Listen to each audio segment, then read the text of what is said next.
to Car Pros. My name is Ryan, and today we're going to be showing you how to service a GM 12-bolt rear differential. Now, my differential is probably from the late 60s, early 70s out of a Chevelle SS, and it is in my 1967 Camaro.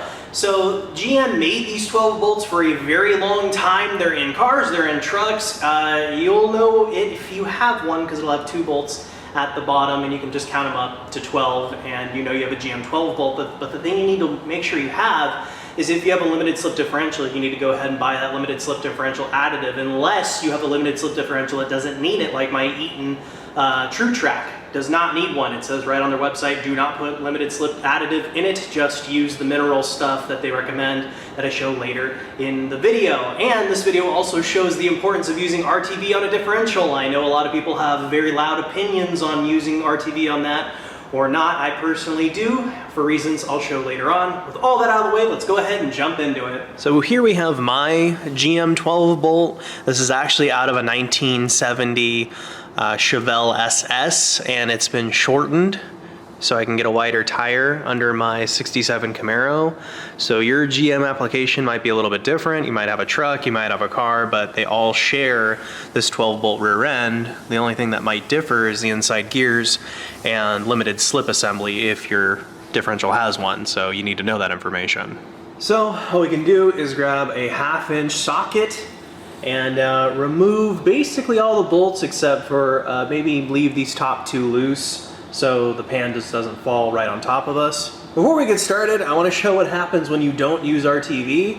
So I had this differential built by a differential shop so I could just drop it into my Camaro. It has 373s and a True Track rear end limited slip in it, and I thought it'd be all good to go from the rear end builder, but we can see that it is leaking pretty badly. Not only can you just run a towel underneath it and get diff fluid on it, there's puddles underneath it if it sits for a little while, so we got to redo the seal ourselves.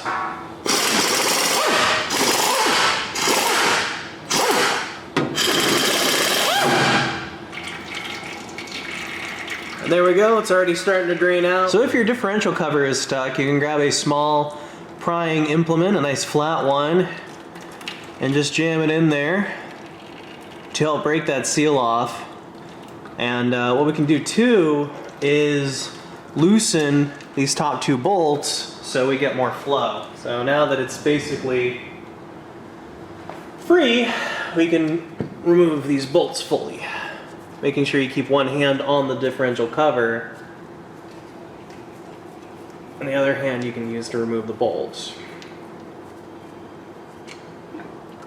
Remove our cover, and just as I thought, not an ounce of RTV is on here. So this is what happens if you just use a gasket, and I know GM uses that, typically doesn't use RTV right from the factory, but this is in GM and it was leaking, so we're going to put a nice small bead of RTV in our next application. So we can go ahead and take the diff cover over to the workbench. So this is probably when you want to grab the scraping tool and peel off this gasket here, because it looks like some spray adhesive was used, but it's not really enough. You need RTV. Alright, so we have our differential cover here, and we can see that ours is in really good shape. It's already nice and painted. And there's no gasket material left on here, so we can just clean that up using some carburetor spray. Now, if you had gasket material or RTV remaining on here, you're going to want to take some sandpaper and a scraper and just go to town until it looks very close to this. But then after that, we're going to go on and grab some carburetor spray and clean the inside and the mating surface particularly well.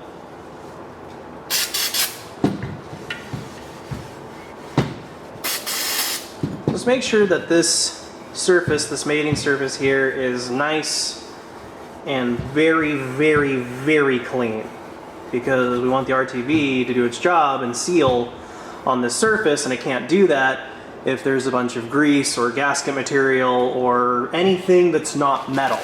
And there we go. This thing is perfect and ready for gasket installation. So this over here at the differential is what this should look like with your finished product. Sandpaper and a scraping tool are essential for this repair. Also, I've cleaned this surface very thoroughly with some carburetor spray like I showed on the differential cover. What we can do now is take a look at our gasket here. I have this one from Felpro. It's an RDS 55029. I've left a link down below in the description to this exact gasket you need for a GM12 bolt of this era. So we can go ahead and take it out of its packaging, making sure not to damage the gasket.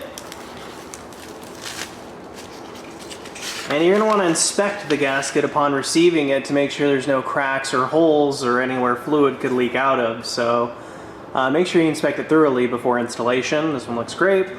And then we can go ahead and see how it's going to fit on our differential cover before we make any commitments here, because we want everything to line up perfectly. So this gasket only goes on one way with all the holes lining up just like that.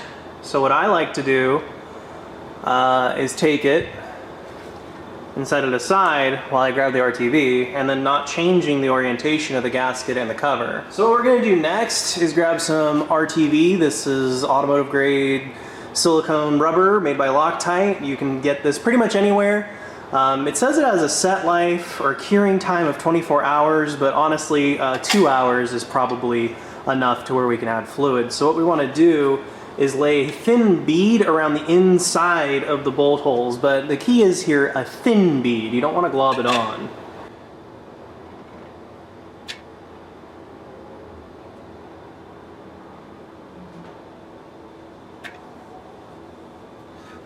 There we go. That's more or less what it should look like. Your finished product for this RTV application. And then you want to take your gasket and go ahead and set it down perfectly straight on, because you don't want to moosh it around with the RTV too much. And I know a lot of you might be concerned about RTV in the case, but honestly, not a lot squedges out, and you can kind of push it down right here to find out how much would be in there. And if you really want to, you can just wipe that out with your finger, like this. You can even just spread it around. So it's really not a lot. You're not using a ton of RTV, you're just using enough. Do the same exact thing, but for the gasket, because this is what's going to interface with the differential, and we don't want this leaking either. So nice thin bead all the way around on the inside of the bolt holes, and you just want a nice thin bead running around the inside here to prevent leaks. And then the longer you wait on the cure time, the better off you are as well, because it does say that on this particular brand of RTV, it does say the cure time is 24 hours, but usually you can get away with waiting about 2 and be fine. But that looks perfect, so it is ready to go back on the car. So now when replacing the differential cover, you want to make sure you're getting it on correct the first time. So what I like to do is find the top 2 bolts like that. That should be it. So when you're replacing this cover, you want to push it down, straight down the first time. You don't want to mush it around. You want to just go perfectly straight on, just like that. And you can hold that there with one hand and put the top bolts back in. And you don't want to lift the cover back off too, so I like to put the top ones in like this. So we can go ahead and replace all our bolts. And when you're tightening these down, try to go in a star cross pattern.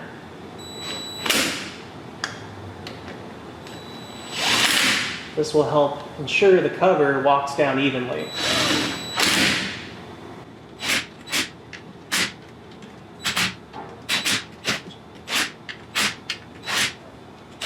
Now we can grab our torque spec.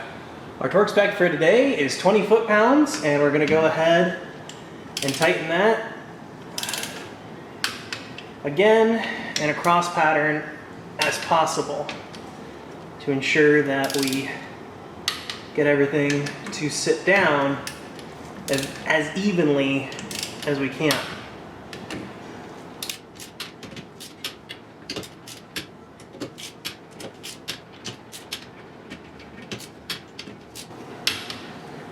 And there we go.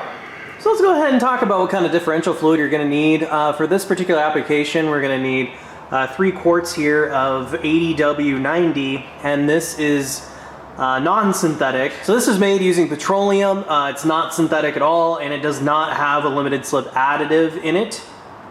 It says it's excellent use limited slip differentials, but it doesn't have a limited slip additive. I don't believe so. Because my differential has an Eaton True Track in it, and this is the exact gear oil that is recommended for my rear end. Now, if you had a soft application, you need to look up if you have a limited slip differential. If you have a limited slip differential made by GM or something, you might need that limited slip diff additive. You can go ahead and find that information online or your owner's manual. So whatever your owner's manual recommends, go ahead and refer to that. But if you have an aftermarket unit or an older car, I definitely recommend this 80W90 stuff. So it's going to take at least 3 quarts. It's probably like 2.8 quarts, but you'll see how to top it off or fill it up in just a moment. Since it's been about 3 hours since we set that RTV, let's go ahead and fill her up. So here is where our fill port is located. Now sometimes that is a 3/8 drive like on the end of a ratchet, but here we have to use a open end wrench. So we can go ahead and grab our 9/16 wrench here and turn it up to the left to get this plug out. Might be a little tricky because it's a square instead of a hex, but perseverance.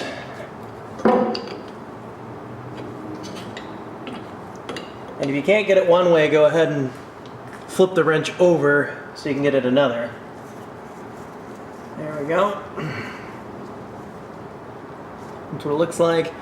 And if this is dirty at all, go ahead and clean the inside here.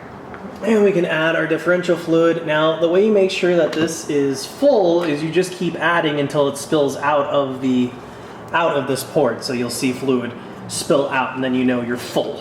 And my guess is this is going to take at least 2.5 quarts, so let's find out. There we go. And that's basically how we know it's full, because it's spilling out. This is basically what your finished product should look like. It should just be right at full, so it's, you know, basically flowing out. So now we can replace our fill plug. Go ahead and replace that. So it's important to note that when you're doing this repair, maybe put a drain pan underneath it even when you're filling, because it leaks out and it stinks. They used to call it skunk oil back in the day. Back in the good old days. So we can take our 9/16 and tighten this bad boy back up. There's not really a torque spec for these, so, you know, forearm tight's good. All this is doing is holding back fluid. If you notice it leaking a little bit, maybe tighten it a little bit, but that's perfect right there. So it's actually been a few days later, and I just wanted to prove a point that the fluid has been in there for a few days. We can take a nice white terry towel, wipe that down, and you can see that there is no diff fluid coming out of this seal any longer due to that nice thin bead of RTV helping us out. So I always recommend putting a little bit of RTV on there to make sure you don't end up with a sieve for a rear diff cover. So that's how to service your differential if you have a GM 12 bolt spanning over a bunch of different cars on a bunch of different years, and even in some really cool hot rod aftermarket situations. So I wanted to go ahead and cover all that stuff. I hope you enjoyed this video. If you did, please give it a thumbs up. Lets me know that I'm heading in the right direction. Thank you so much for watching, and I'll see you next time.